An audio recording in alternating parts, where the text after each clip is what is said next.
pas Angoulême, c'est souvent une question qu'on pose. Et je réponds un peu sarcastiquement que le Festival de Cannes ne se prépare pas à Cannes. Et en fait, la plupart des éditeurs étant à Paris, beaucoup d'auteurs étant à Paris, beaucoup de partenaires publics et privés aussi étant à Paris, il est évidemment beaucoup plus simple d'être à Paris, mais ça n'empêche pas qu'il faut être assez souvent à Angoulême. D'ailleurs, en fait, à Angoulême, on appelle ça la BD. On ne dit pas le festival, ils appellent ça, c'est le temps de la BD. Et c'est un peu, dans les esprits de beaucoup de commerçants, c'est un peu, ça empêche de se garer, il y a beaucoup de monde. Voilà. Bon, tout ça pourrait être des handicaps lourds, et en fait, Marc dit qu'on a des difficultés, c'est vrai, mais malgré tout, je crois que chaque année, on réussit à sortir de terre un événement très vivant, qui est, et je pense que ça c'est un peu nouveau, qui est vraiment devenu ou redevenu fédérateur, dans le sens où nous essayons vraiment que toutes les formes de bande dessinée soient représentées. On ne nous dit plus, la bande dessinée indépendante ne nous dit plus qu'on sert la soupe au tout commercial, et le tout commercial ne dit pas qu'on est parti dans l'élite pure, etc.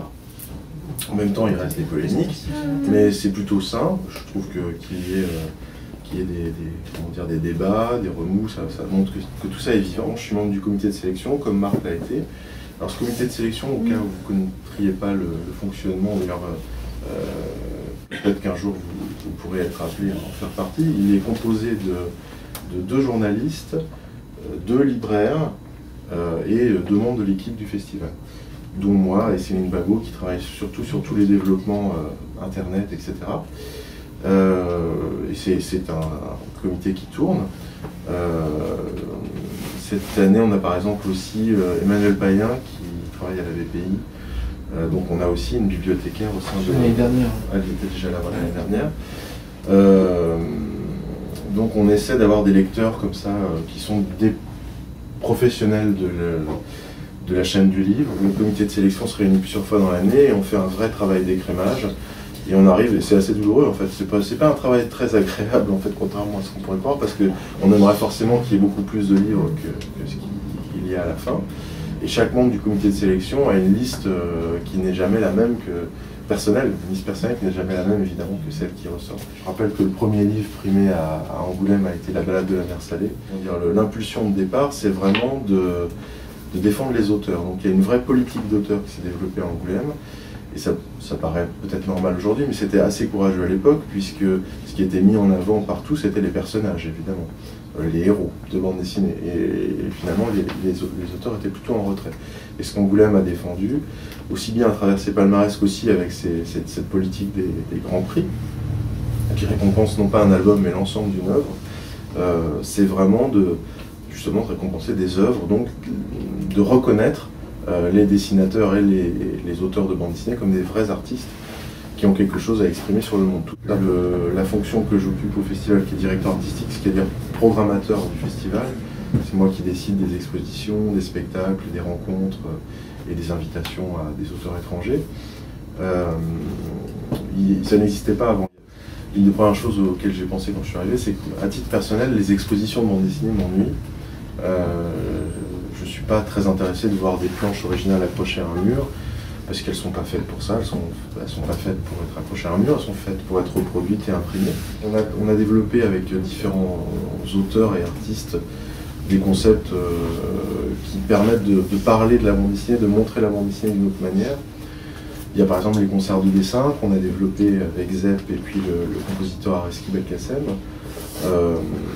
qui sont en fait la proposition d'assister en direct, en public et en musique à la création d'une bande dessinée. Donc une bande dessinée dans le sens où c'est une réelle séquence. Il y avait déjà des spectacles auparavant avec de la musique et du dessin, mais là on a vraiment une séquence d'images qui raconte l'histoire. Et Areski Belkacem, quand on lui a parlé de cette idée, on souhaitait au départ lui commander une bande playback. Il a dit non, je pense qu'il faut qu'on soit présent et qu'on réagisse à ce qui se passe, et du coup ça a créé cette espèce de moment étonnant où les gens en ressortent en pensant que c'est la musique qui influence le dessin ou vice versa. Enfin, on ne sait pas vraiment en fait en sortant de ces spectacles. Il y a d'autres formes de choses qu'on fait, comme par exemple les 24 heures de la bande dessinée qui commenceront mercredi prochain. et qui consiste à... C'est un défi, c'est un peu de Joubapo, c'est la création sous contrainte. Joubapo, donc ouvroir de bande dessinée potentielle, et on demande à des auteurs de créer une bande dessinée de 22 planches, couverture et quatrième de couverture en plus, donc ça fait 24 pages, en 24 heures, sur un thème imposé. Alors je sais pas, ça peut être par exemple, malheureusement certaines années, une tempête de neige, enfin des choses comme ça. J'espère que ce sera contrainte qui est donnée au dernier moment. Voilà. Qui découvre sur voilà, ils ont vraiment 24 heures pour réaliser ça. C'est assez sportif. Ouais. Donc c'est le jour, ça commence le jour avant le début du festival, et vous pouvez y assister en ligne. Parmi les autres choses qu'on a un peu aussi suscitées, que l'on présente tous les 2 mois au Centre Pompidou, il y a les rencontres dessinées qu'on fait beaucoup en Angoulême. Donc là on demande à un auteur de venir avec la planche qu'il réalise la semaine du festival. Et bon, bien sûr, c'est pas tout à fait... il dessine pas réellement sa planche comme s'il était en atelier, mais en tout cas de montrer comment il travaille. Donc, comme pour les concerts de dessin, il y a des caméras au-dessus des tables.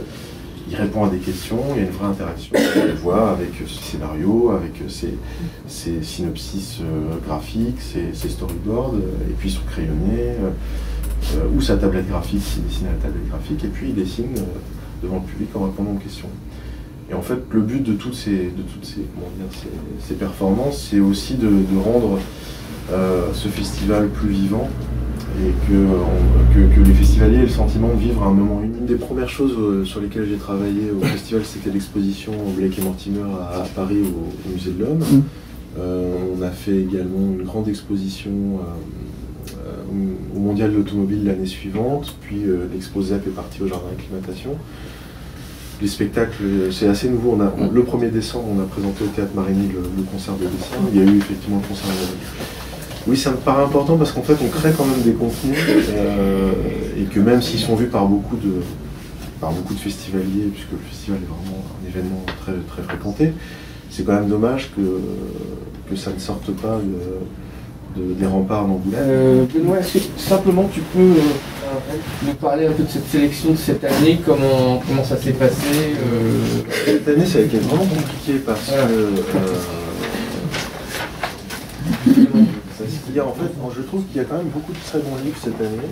Par exemple, par rapport à l'histoire du festival, moi je suis assez content parce que un auteur comme Aappo Rappi, je l'avais ramené dans mes bagages de Finlande pour une expo qu'on a faite il y a 5 ans, je crois. Et il n'était pas traduit, il a été traduit déjà l'année dernière.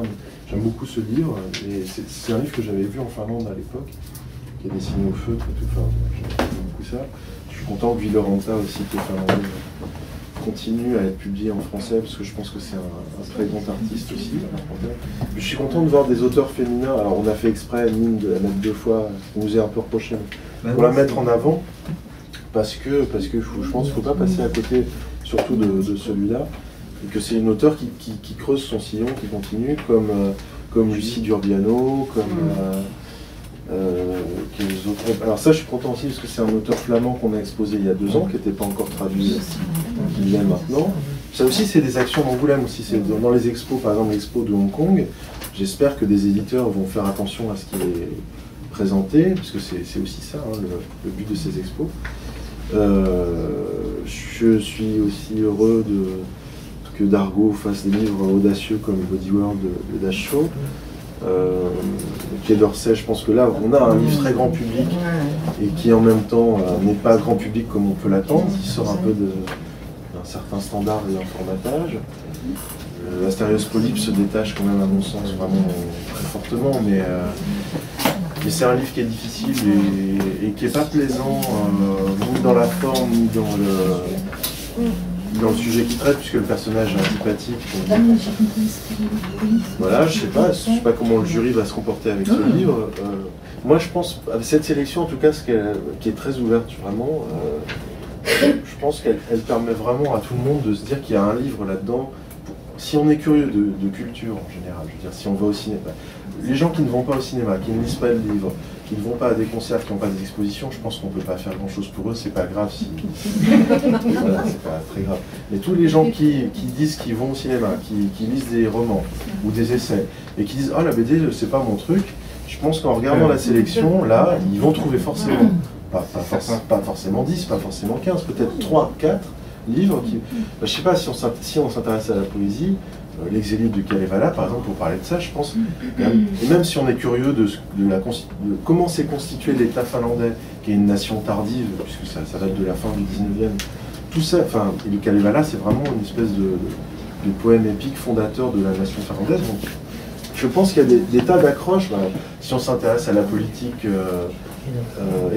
la politique des affaires étrangères de la France, Quai d'Orsay, c'est quand même assez incroyable.